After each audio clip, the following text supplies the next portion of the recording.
Hello সকলকে, কেমন আছো তোমরা? আশা করছি ভালো আছো, আর আমিও খুব ভালো আছি। মানে সর্দি কাশি জ্বরে যেভাবে থাকা যায় আর কি।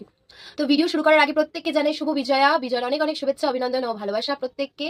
তো পুজো তো শেষ হয়ে গেছে, তো আজকের ভিডিওটা যেটা নিয়ে সেটা হচ্ছে আমি পুজোতে কি কি কিনেছিলাম, সেই জামা কাপড় মানে কি কি কেনাকাটা করেছি সেগুলো তোমাদের সাথে শেয়ার করবো। এবার হ্যাঁ, অনেকে কমেন্ট সেকশনে এসে বলবে বা অনেকে হয়তো ভাববে যে পুজো শেষ হয়ে গেছে, তো এখন জামা কাপড় দেখিয়ে বা শেয়ার করে লাভটা কি। হ্যাঁ, এবার এটা হয়তো অনেকেই বলবে, আমি সবার ডাউটটা ক্লিয়ার করে দিই। সেটা হচ্ছে আমি পুজোতে ঘুরিনি, কারণ আমার নাচের প্রোগ্রাম ছিল সপ্তমী থেকে। তো ওই জন্য আমি কোনো রকম ঘোরাফেরা করিনি, ঠাকুর দেখিনি কোনো রকম। তাই ভাবলাম তোমাদের সাথে শেয়ার করি। হ্যাঁ, তবে অষ্টমী দিন সকালে আমি ব্লু কালার একটা শাড়ি পরেছি, সেই পোস্টটা তোমরা দেখেছো সকালে অঞ্জলি দেওয়ার সময়। তখন ওই একটা নতুন শাড়ি ভেঙেছিলাম। আর হচ্ছে আর একটা দেখবে যে মা দুর্গার পাশেই আমি একটা ব্ল্যাক টি শার্ট আর একটা জিন্স পরে, ফাটা ফাটা জিন্স পরে দাঁড়িয়ে একটা ছবি দিয়েছি, ওইটাই। That's it. আর কিছু পরিনি। ওই জন্য ভাবলাম কি কি কিনেছি তোমাদের সাথে শেয়ার করি। ডাউটটা আশা করছি তোমাদের ক্লিয়ার হয়ে গেছে। তো চলো বেশি বকবক করবো না, ভিডিওটা শুরু করে। এই সেই ফাটা ফাটা জিন্সটা আরেকবার তোমাদের দেখে দিই। আর ব্ল্যাক টি শার্টটা যেটা আমি খুঁজে পাচ্ছিলাম, আমার মা কোথায় একটা রেখে দিয়েছে। মানে ঘর গোছালে তো মায়ের আর কোথায় কি রেখে দেয় আমি নিজেও জানি না। আর প্লাস ব্লু কালারের শাড়ি আমি খুঁজে পাচ্ছি না, মানে সে অষ্টমী দিনই বললাম কোথায় গায়েব হয়ে গেছে ভগবান জানে, মা কোথায় রেখে দিয়েছে। এই সেই ফাটা ফাটা জিন্সটা আমি একবার দেখিয়ে দিই। এই সেই জিন্সটা আমার ভীষণ পছন্দ হয়েছে, বিশ্বাস করো।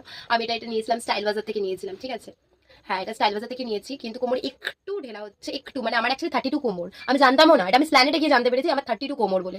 মানে ভাবো, একটা জিন্স কিনতে গিয়ে আমি স্ল্যানেটে জানতে পেরেছি, মানে কি অবস্থা বাজে। যাই হোক, একটু ঢিলা হচ্ছে, বাট আমার খুব পছন্দ হয়েছে। আমি এটা বেল্ট দিয়ে পরে নেবো, চাপ নেই, বাট আমার খুব পছন্দ হয়েছে। যাই হোক, আমরা এটা এটা একটা নিয়েছি, ঠিক আছে। আমি বড্ড কথা বলি, ঠিক আছে, কেউ কিছু মাইন্ড করো না। যারা আমাকে সহ্য করতে পারবে খুব ভালো, আমার ভিডিও দেখো। আর যারা আমাকে সহ্য করতে পারবে না, প্লিজ ভিডিও থেকে আসতে পারো, মানে ভিডিও থেকে বেরোতে পারো, কোনো অসুবিধা নেই। মানে আমার ভিডিও দেখো না, স্কিপ করতে পারো আর কি।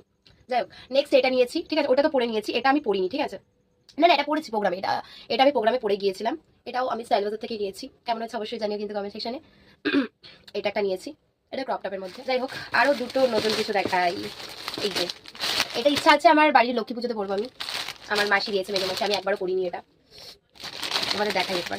এই যে এটা এত সুন্দর, আমার এত পছন্দ হয়েছে, আমি কি বলবো।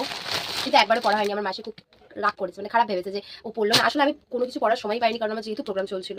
আর প্রোগ্রামে তো সালোয়ার কামিজ টামিজ পরে আমি যেতে পারবো না, মানে ওটা ওটা আমার জন্য আনকমফোর্টেবল। তো ওই জন্য জিন্স টিন্স পরেই গেছি। আর এটা হচ্ছে এরকম আসছে। এটা আমি নিয়েছি ফ্লিপকার্ট থেকে, ঠিক আছে।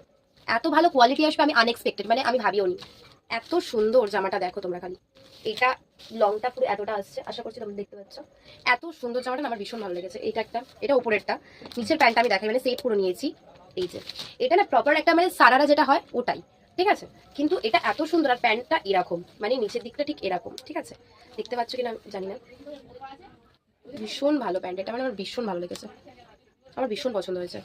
এই যে নিচের দিকটা এরকম, ঠিক আছে। আমি যখন পরবো তখন দেখাবো, ঠিক আছে, মানে যখন পরবো এটা। এটা আরেকটা যেটা দেখে, এটা আমার বড় মাসি দিয়েছে। মানে অনেস্টলি বলছি, এত ভালো এটা, মানে আমার মানে এত পছন্দ হয়েছে, আমি কি বলবো। এটাও ফ্লিপকার্ট থেকে নিয়েছি। আর কোয়ালিটি নিয়ে কোনো কথা হবে না, যেহেতু মেম্বার না তাই জন্য। যাই হোক, মেম্বার